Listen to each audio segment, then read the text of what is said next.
Muy buenas noches, ¿cómo están? Bienvenidas, bienvenidos una vez más a Leña Savioli y la política pampeana en la televisión cooperativa. En este miércoles 12 de octubre tendremos un gran programa, repasaremos varios temas, por supuesto, de la política pampeana. Les recuerdo que nos pueden visualizar a través del Canal 2 en Santa Rosa, Toay y Catriló y a través de la señal Canal 3, sí, en General Hacha y Macachín. Y si no, por supuesto, lo pueden hacer vía streaming a través de www.cp.com.ar, donde dice CPTV en vivo, pueden por supuesto seguir Leña Savioli. En esta ocasión la periodista invitada en el día de hoy es Tamara Rothman, a quien por supuesto le damos la bienvenida. Muchísimas gracias. Buenas noches, Cintia. ¿Cómo va? Muchas gracias por la invitación. No, por favor. Contanos, Tamara, bueno, en qué trabajo periodístico estás en estos momentos para que la gente pueda conocer el trabajo que por supuesto estás realizando. Bueno, estoy en el diario La Arena, en la sección de locales, con toda la información sobre lo que pasa en la ciudad de Santa Rosa. Hace un año y desde marzo estoy en Rebelde Sin Cauce, el programa informativo matutino de Radio Nacional, que va de lunes a viernes, de 8 a 12. Perfecto. Egresada reciente de la carrera de Comunicación Social de la Universidad Nacional de La Pampa. Hace un año justo también, así que empezó todo muy rápido, la carrera periodística. Bueno, iniciando el camino también. También. Bueno, muchísimas gracias, Tamara. Gracias por la invitación. Y les decía que tenemos un gran programa y en este caso vamos a comenzar este primer bloque con los primeros invitados e invitadas. Se tratan de los diputados por la Unión Cívica Radical, Mauricio Agón y Agustina García, con quien por supuesto hablaremos de distintos temas de lo que tiene que ver con el Poder Legislativo pampeano. Bienvenidos, bienvenida, muchísimas gracias. Muchas gracias Buenas a vos, noches, Cintia, y por la invitación. Gracias. Gracias. Bueno, en primer lugar, y para abrir esta ronda de preguntas, y bueno, como ustedes están, digamos, inmiscuidos en las tareas políticas y en lo que tiene que ver con la militancia y la política, preguntarles, por supuesto, cómo ven estos cambios de último momento que realizó el presidente Alberto Fernández, cambios en el Ministerio de Desarrollo Social, de Trabajo y también en el Ministerio de Mujeres, Género y Diversidad. Mauricio. Bueno, yo voy a arrancar con Desarrollo Social y Trabajo. Contanos. Mira, el gobierno nacional, por supuesto que tiene problemas importantísimos con respecto a la macroeconomía, a la microeconomía, y eso se va reflejando en cada uno de los organismos.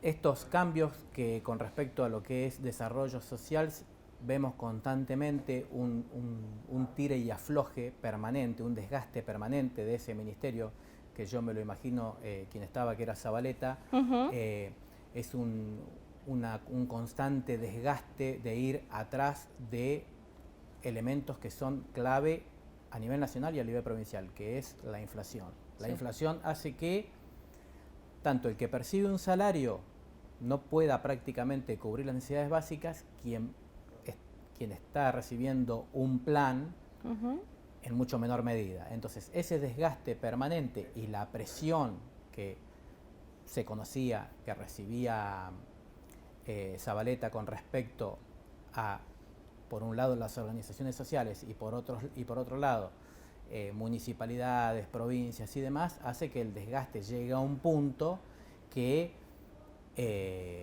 la cuestión no da para más. Y son dos caras de la misma moneda, porque si vos ves quienes se van, digamos, aunque indican que Moroni es por una cuestión de salud propia, de salud particular, digamos, pero quienes se van son las dos caras de la misma moneda. Por un lado, la parte, el trabajo, y lo que vimos últimamente con sindicatos más duros en el reclamo y demás, y por otro lado, la ayuda social de las personas que no tienen trabajo. Entonces, ¿pero qué pasa? Como la inflación siempre te va ganando, quien percibe un salario, por más que vaya con una buena paritaria, como dicen ahora, arriba del 100%, también va de atrás de eso. Entonces vos tenés la cuerda que se tensa de un lado de quien trabaja y del otro lado de quienes están fuera del sistema laboral, digamos, no fuera del sistema porque perciben la ayuda social. Digamos, en esta situación está claro que la tensión está en esos dos ministerios, que después el sostén o no de ellos tiene que ver con cuestiones políticas que quizás desde aquí desconocemos, que es quién banca a quién se sobrepone sobre quién, sí, sí, y demás. Pero si uno lo mira desde lo económico y ve el resto de los ministerios, todos tienen problema porque el presupuesto siempre es muy fino y las demandas son infinitas, pero más en estos dos lugares, que son las, digamos, una moneda donde está la parte social y la parte del trabajo.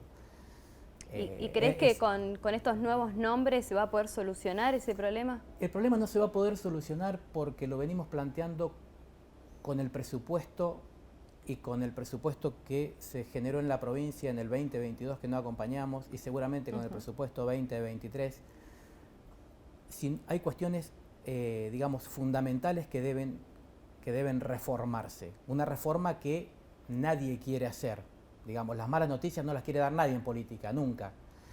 Pero hay cuestiones que hay que analizar y que se tenían que analizar con respecto al déficit fiscal que vos tenés por la cuestión de subsidios, por una cuestión que hay que analizar ministerio por ministerio y empezar a hacer un ajuste que nadie quiere hacer. Un ajuste igual que se está dando, digo, en mayor o menor medida digamos, tenemos ajustes. Está bien, pero lo que pasa es que tuviste que hacer todos unos cambios, tuvo que entrar Massa con un superministerio, con un apoyo político que Guzmán no tenía, para intentar hacer eso. Guzmán quería hacer un 20% de lo que está haciendo Massa y era el peor del mundo. Ahora, esa cuestión, la cuestión inflacionaria, la cuestión que no le alcanza a nadie el dinero, porque siempre vas de atrás, es una cuestión que termina repercutiendo en todos los ministerios, en todas las provincias, en todas las municipalidades, sí. Y no es el cambio de figuras, porque es un cambio, ya llega a un nivel, porque siempre hemos vivido en inflación, es un país inflacionario que siempre vivimos en inflación, el 15%, el 10%, el 20%, todos decían, ¿cuál es el límite? ¿El 20%, el 25%? Cuando superaste eso y ya llegaste a, que te dicen, anualizada el 100, ya, ¿cómo lo solucionás?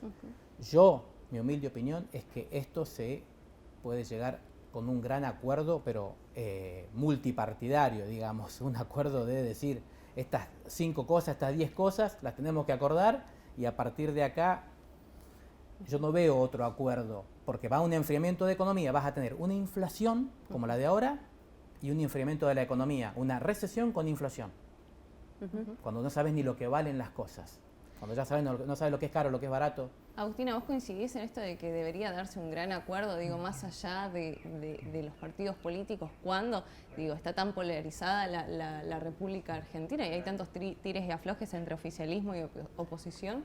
Sí, ni hablar, ¿cómo no coincidir con eso si creo que es la base de la política? Los acuerdos son la base de la política en general y si vemos las experiencias de otros países, es lo que se ha hecho para salir adelante. Creo que hoy el rumbo que tiene la Argentina en la situación por la cual estamos atravesando, no solamente económica, sino también social, necesita de un gran acuerdo político. ¿Y por qué no puede darse?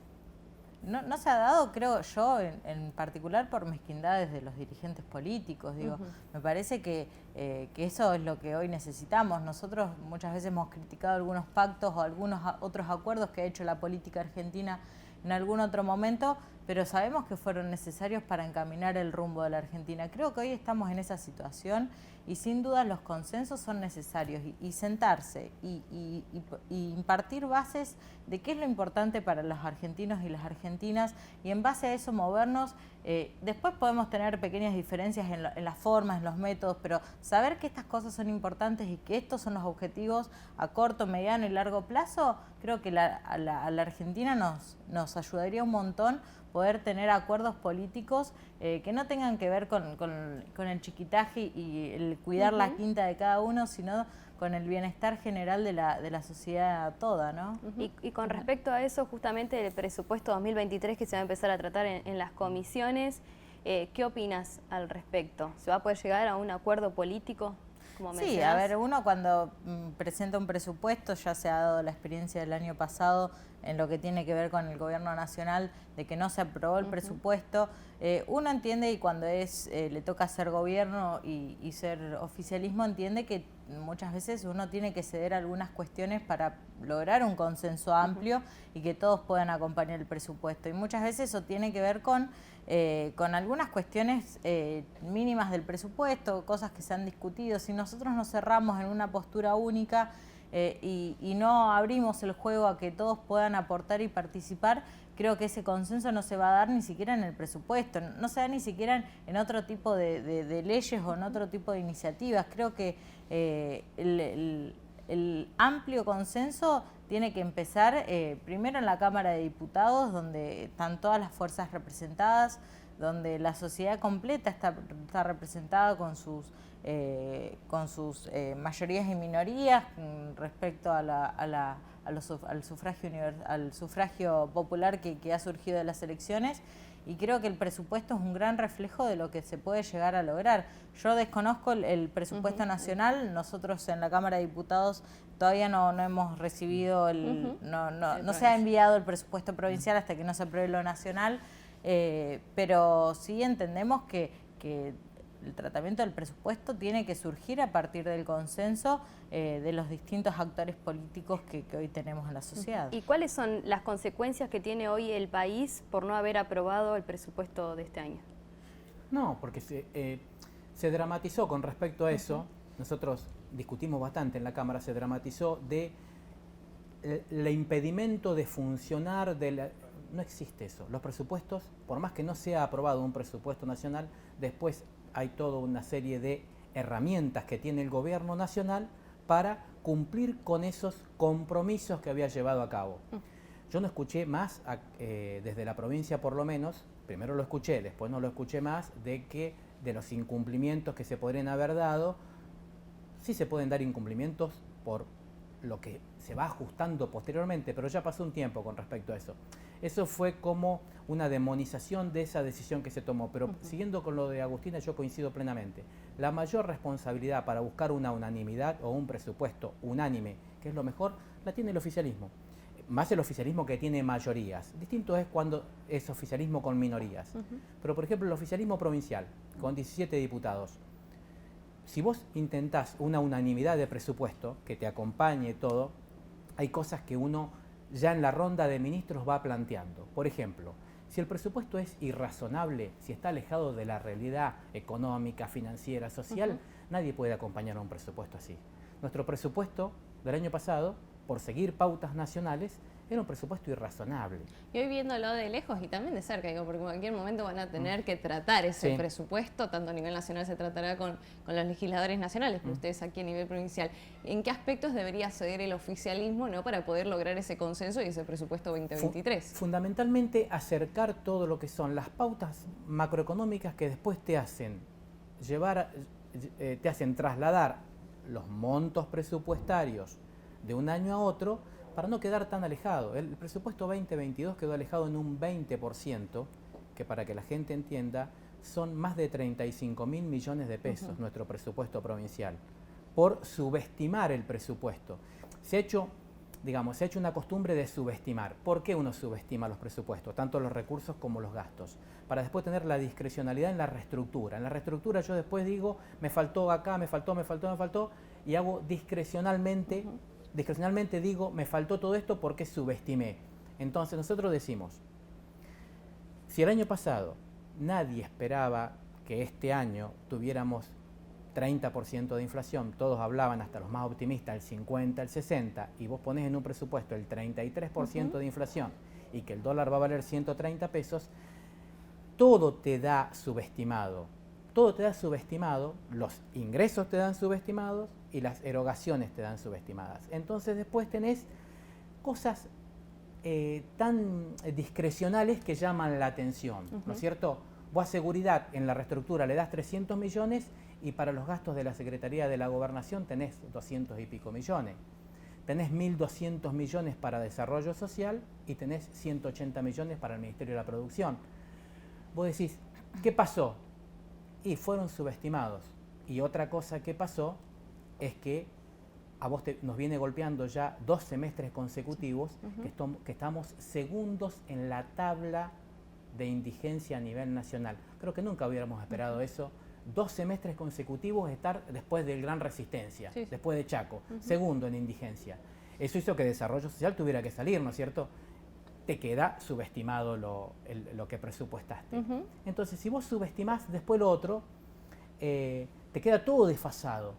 Entonces no sabés, digamos, si vos sabés que no vas a cubrir ni los sueldos.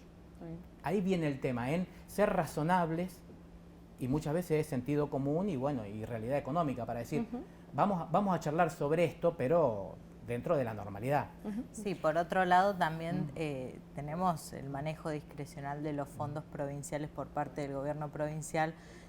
Yo lo he denunciado en su momento cuando discutimos el presupuesto 2022 en diciembre del año pasado, donde uno ve que lo que se puede manejar de manera discrecional, hay una discriminación hacia los intendentes que son opositores y en realidad hacia el pueblo, ¿no? Y uno cuando enumera yo me traje el machete, lo tengo acá, cuando uno enumera por ejemplo, en los aportes no reintegrables, que es lo que Asuntos Municipales le da a los municipios y que no deben devolver, hay una discrecionalidad enorme y que la verdad que es preocupante. Digo, ¿En dónde, por ejemplo? Porque cuando Sergio Silioto, el gobernador, mencionaba de que siempre se gobernaba para todos y todas por igual sin importar el color político. Entonces, realmente por lo que estás diciendo, esto no es así. Yo por ejemplo, en conjunto con el equipo de trabajo, nosotros hemos analizado y lo hacemos año a año, todos los viernes los boletines oficiales, donde aparece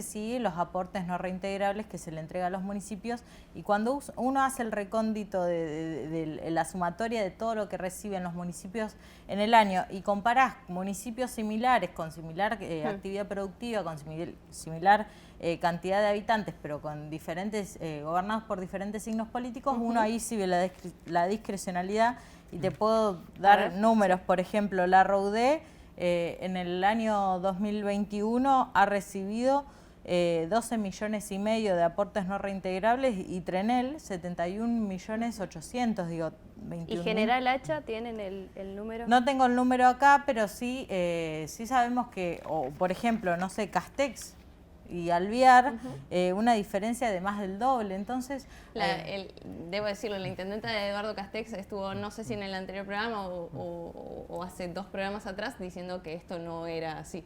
No, esto está en el boletín oficial y aparece... No, lo aclaro porque lo dijo acá y la pregunta fue exactamente estas Una cuestión es lo que uno puede recibir como municipio por parte, por ejemplo, las viviendas, pero después los aportes no reintegrables, que es lo que aporta Asuntos Municipales a los municipios para uso, para algún uso que tengan que dar, por ejemplo, no sé, reparar una maquinaria, comprar algunas cuestiones.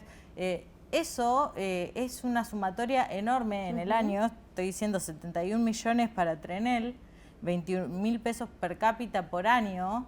Eso ahí es donde se nota la discrecionalidad del gobierno provincial hacia los municipios opositores, donde no reciben.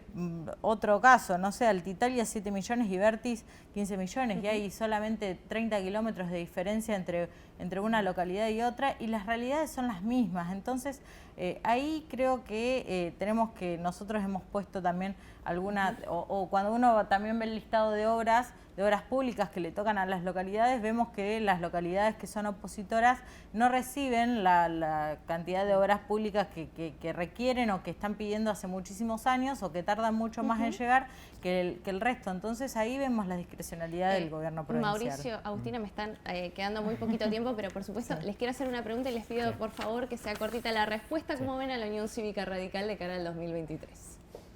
Inmejorable a nivel local, a nivel provincial y a nivel nacional también.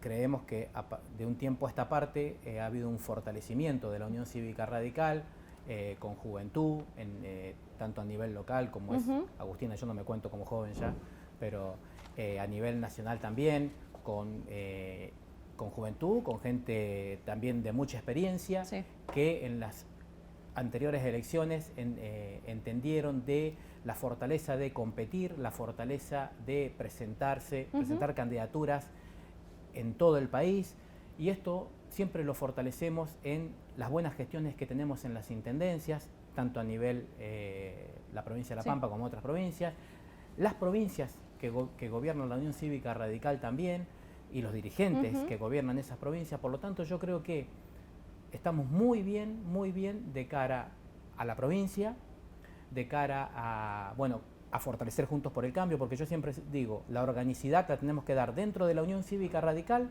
aceptar las decisiones orgánicamente, para eso tenemos órganos partidarios, y la organicidad la tenemos que tener con Juntos por el Cambio. De esa forma vamos a ser muy competitivos a nivel local, a nivel provincial y a nivel nacional. Si respetamos los acuerdos y somos orgánicos, que no digo no discutir, sino ser orgánicos y aceptar las decisiones partidarias.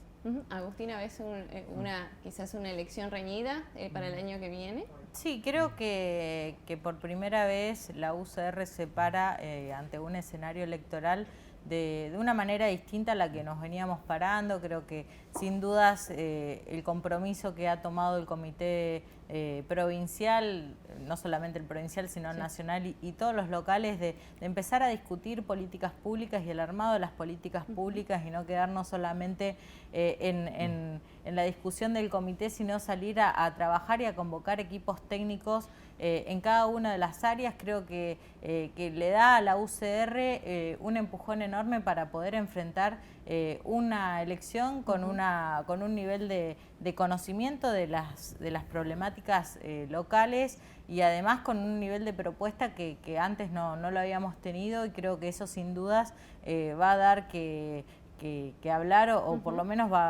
se va a demostrar en los resultados electorales. Digo, uno no sabe si va a ganar o perder, pero sí creemos que estamos preparados para dar la discusión en el área que sea y de la forma que sea. Creo que sin dudas hoy la UCR y en general Juntos por el Cambio va a aportar muchísimo al modelo de provincia que creemos que necesitamos los pampeanos.